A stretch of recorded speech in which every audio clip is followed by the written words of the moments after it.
Good evening, everyone, or good morning, good afternoon, wherever you are. Thank you for joining me, Dorothea, on Through an Orthodox Christian Lens. It is July 3rd, 2025.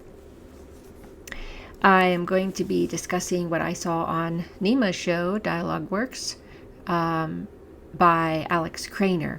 He shared some really important information that really ties together a lot of what I had said yesterday with this tension brewing between Russia and Azerbaijan and the stands around there that are connected, and Armenia, that whole section. He brings in a lot of good information on. There's something flying around. A lot of information on how the British are involved. The MI6 are involved in a lot of this action as well against Russia. And I want to share what he said here. And then we'll discuss a bit of the importance of this.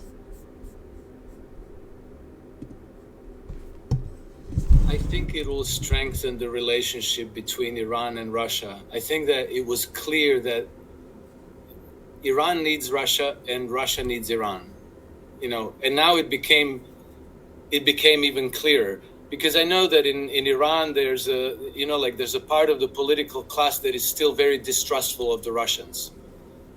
And then, maybe there's a little bit of that mutual feeling on the other side as well. But it's very obvious why Russia needs Iran.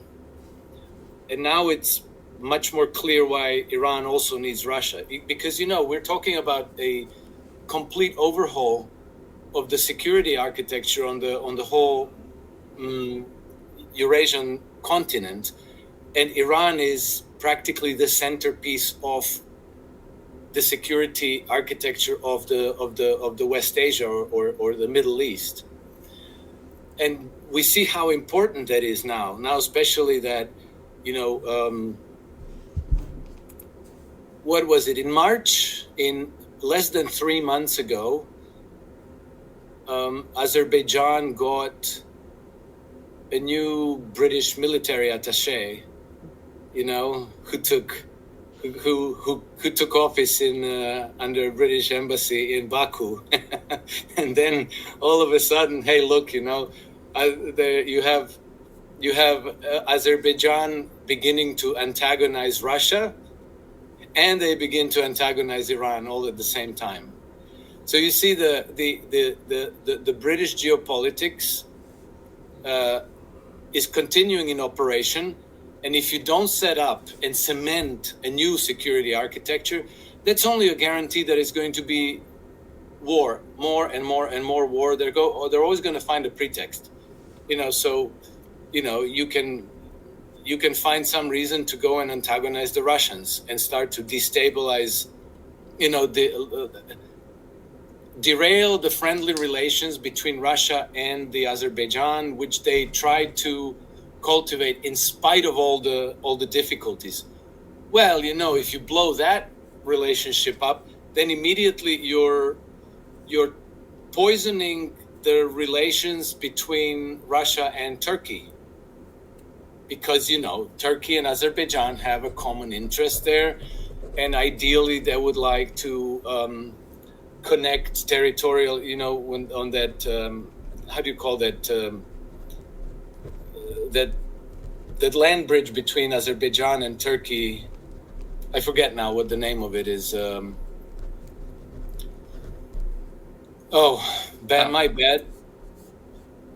My bad. They are because of Syria, because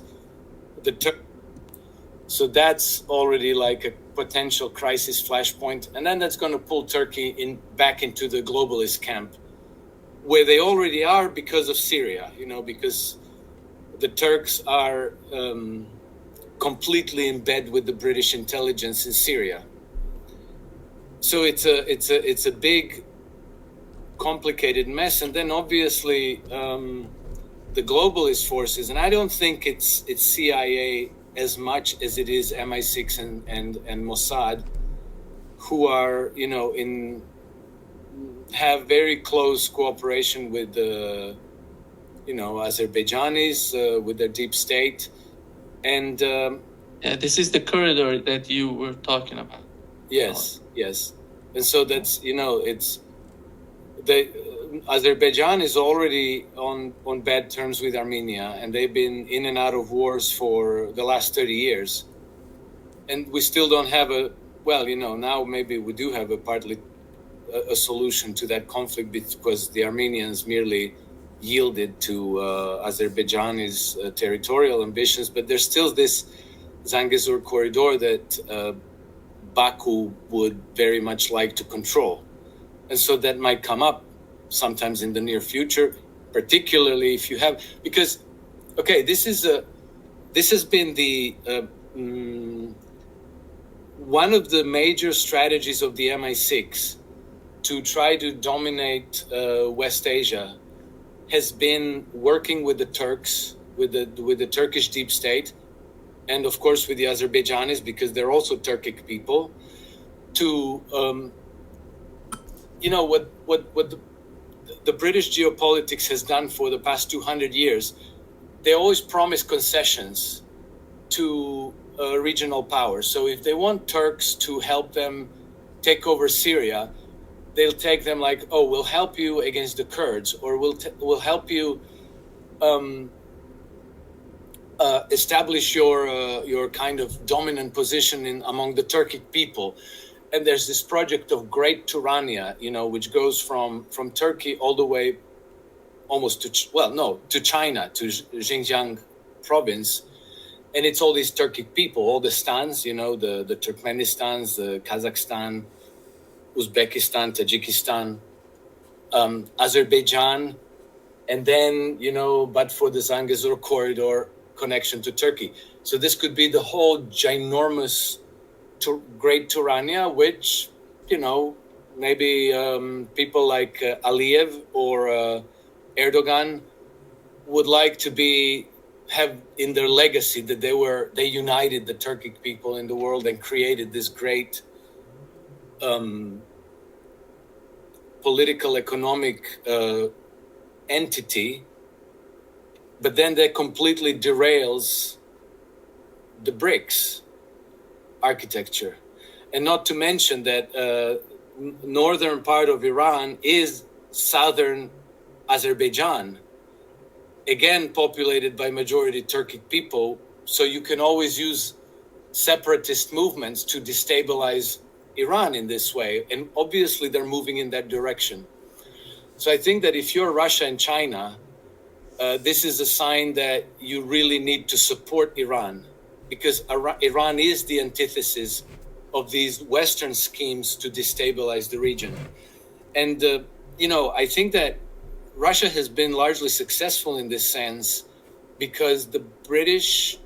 Okay, so the current head of MI6, Sir Richard Moore, used to be the British ambassador to Turkey. And so this Great Turania was his assignment. And he has become close friends with Erdogan, right? And he's been selling Erdogan on this Greater Turania project. And Erdogan has been very receptive. And he tried to co-opt Turkey into their war on Russia and Ukraine. They wanted to bring Turkey as a Western ally in the proxy war against Russia and Ukraine. They wanted Turkey to support the West in Ukraine. And the Turks did a little bit, but not, and that was thanks to Russian diplomacy, because the Russians made sure, even though, Turkey is not really an ally of Russia, but at least they're not an enemy. So the Russians brought Turkey out of the Western alliance, and the Turks chose not to join the alliance against Russia. So they're kind of in a limbo, half-half. but they're not. You know, the Brits are not going to stop trying. They brought Turkey into the project Syria. So you know the Turks cultivated HTS together, and together with the Brits, they managed all these jihadi militaries and militias to overthrow Bashar al-Assad regime, and now using Turkic people, by the way. Sorry, using the Turkic people. These. Yes, exactly. But the Russians know that this is coming from them in the future. If they let this stand, because Russians are very vulnerable to these jihadi terrorist groups that the West cultivates in Dagestan, in Chechnya, in Kazakhstan and elsewhere. I mean, okay, Kazakhstan is not in Russia, but I mean, it's all along the soft underbelly of Russia, where they are at risk of being infiltrated by these terrorist groups. So if they consolidate their power in the Middle East, in Syria, and start gaining ground, well, then they're like as they incubated them in Idlib to attack Syria, they can now incubate them better in Syria to eventually attack Iran and to attack ultimately Russia as well, and then China as well through Xinjiang. So, okay, this is all important information that Alex shares. What great connections and geopolitical outlook there. Really great perspective on how he sees these particular forces being connected. So, as he said, the MI6 is involved in this, and as we heard, he's very involved with Turkey. He's involved with the MI6 is involved with Turkey as Azerbaijan and all this, and the British, for some reason, hate Russia, and so they are trying to destroy, and of course, as he mentioned, BRICS thing, with the BRICS countries, which over there, Iran and China and Russia are becoming an alliance against this plan to destroy them, and you saw that he mentioned that Iran is like the center point there in the Middle East, and it's like the last bastion of, I guess, resistance against the globalist agenda, which globalism is, you could say, oh, it's nice that globally we can connect, but globalism is not good because one of my good friends, considers that the problem with globalism is that people are commodities, which is true. But the other problem is that globalism leads to one world government, one world religion, all these things that prepare for, at some point, the Antichrist. So we see that his information was really helpful. I'm going to remind you when he was saying that they are trying to get Turkey on their side. And he said they used these concessions, the MI6, and all these other. So you remember that what Metropolitan Neophytus had said on this. Remember, he had said that this little part here, I'm going to turn it down because it's him speaking Greek. The President of the United States even said he was a smart guy. That's what he called him. What can we do about it? This is how things are in our times. Whoever holds military power prevails. Okay, so let's remember, I posted this the other day. He also commented that Erdogan succeeded without much bloodshed in taking Syria, because Assad fled, of course. Essentially, he legitimized him, right? We saw this the other day. I would use another term in modern Greek. He emboldened him and even praised him. Okay, so let's remember that. And he says,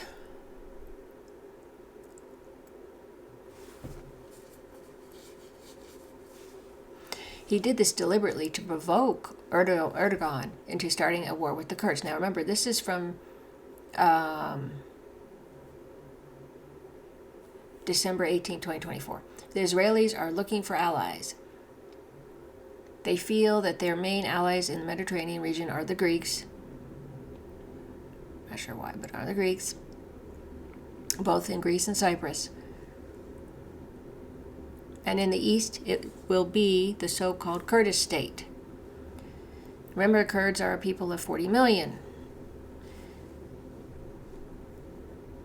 The U.S. is promoting them, and eventually there will be a clash between the Israelis and Turkey. Yes, as I explained, you've got two major powers that are interested in taking over those regions in the Middle East. So they're butting heads. So they do not want to lose Turkey from the Western Bloc under any circumstances. However, they want to control Turkey. Can they control Turkey with Erdogan in power? Remember. And he said, no, they cannot. So they will find a way to remove him. This will happen. And then, of course, those who come to power after Erdogan will be pro-Western and fiercely anti-Russian, which, again, that's what the Western powers want. And then the Russo-Turkish conflicts, because Russia can't allow that to happen. They have their own reasons. So there's that. And then, of course, if you recall, St. Paisios saying the Kurdish issue has already been initiated because they're going to return their nothing's will happen now, but and then he says when this generation of politicians that govern Turkey will cease and the new one will undertake. So he's saying that Armenia and Kurds will get back whatever land they didn't have, and that he's talking about the next generation of politicians. Now, when St. Paisios was talking about this to the group of college students, when it was in 1992, okay, and he proposed in 1994. So he and we understand that the next generation is going to be those who are pro-Western. Okay. And another thing I wanted to say is this also plays into what we discussed about the 7 phases of the World War III. And in phase 2 here that I've mentioned, it says down there, after you go through the whole thing with Greece and all that, but war will also break out in our neighborhood, Albanians, Croats, Bosnian, Muslims, Americans, and a few NATO members against the Orthodox of Russia and Serbia. In Greece, the government will fall and we will go to elections. Now, then, exactly, the junta that will rule Turkey will attack us, but the Russians will move quickly southwards, rushing to occupy Turkey as quickly as possible before NATO can reinforce it. See, because they can't allow that because it would be too strong and it would be a harder fight for Russians. And I don't. It looks to me like Russians are doing most of the work on their own in defending a lot of things, okay? Spiritually especially. But the important part here is the Russians, I mean, other than Turkey will be hard to destroy, but the Russians will have previously invaded Georgia. That previously is in phase 1 that's mentioned, which means in 2008. The conflict between Georgia and Russia at that time. That's what that is referring to. Then, of course, the Ukraine, which started, that conflict started in 2022. Armenia is having some issues with Azerbaijan again, and like he said, as Alex said, that's been a 30-year kind of off and on wars. And then, of course, so he's saying he's going to invade Armenia and Azerbaijan, pushing back the American troops, as we said. So apparently the American troops are going to be in those areas, okay? And this all the things that Alex Craner said seem to really tie into these phases of the war, according to Elder Joseph of Vadapuri, and probably some other, and of course St. Paisios's prophecies, and probably a few more that I'm not aware of, but we'll be finding some other things out later, I'm sure. So this was important. There was one other article on the issue with the MI6, and it's important for us to understand this. MI6 fueled Ukraine proxy war and fabricated intel on Iran. The British spy agency is notorious for acting with little to no oversight to escalate global conflicts. Of course, CIA doesn't have much oversight either. But anyway, Kit Clarenberg has told us. So he's a Gray Zone journalist. As you know, the Gray Zone has really great journalists. So the UK Secret Intelligence Service, commonly known as MI6, has played a central role in spreading false intelligence and engaging in provocative actions aimed at escalating global conflicts. And this British whistleblower and investigative journalist from the Grey Zone, Kit Clarenberg, told RT. So he had spoken to Rick Sanchez about this.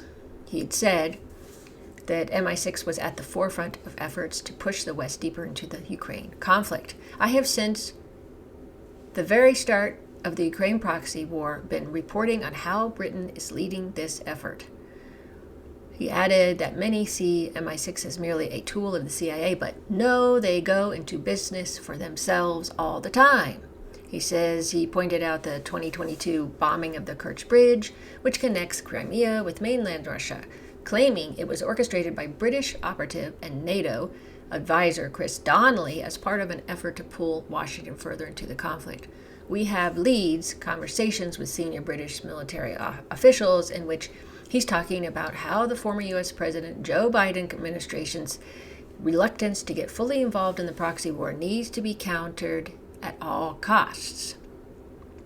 As a vassal of the U.S. who is completely dependent on Washington's wealth and muscle to maintain their international relevance, well, what wouldn't you do to keep them invested in conflicts you yourself have fomented?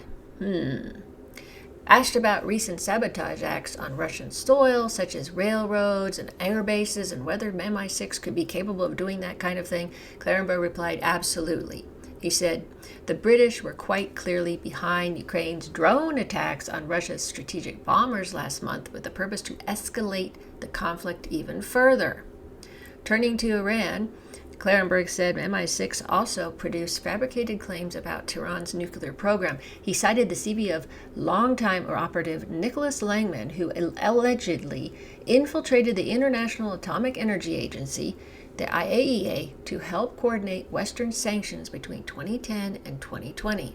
His purpose very much seems to have been to generate false intelligence in the manner of Iraq's alleged weapons of mass destruction capability.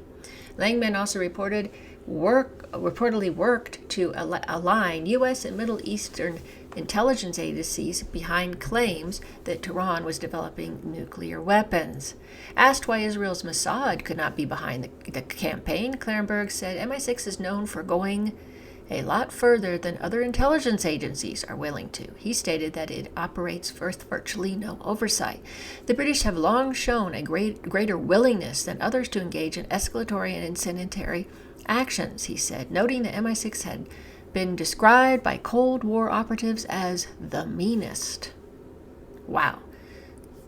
So perhaps you all knew that, but I certainly did not know all those particular details, and the importance of all that is well, it's just good to know, good knowledge to know what's going on from that angle, and how this all ties in with everything that's going on now.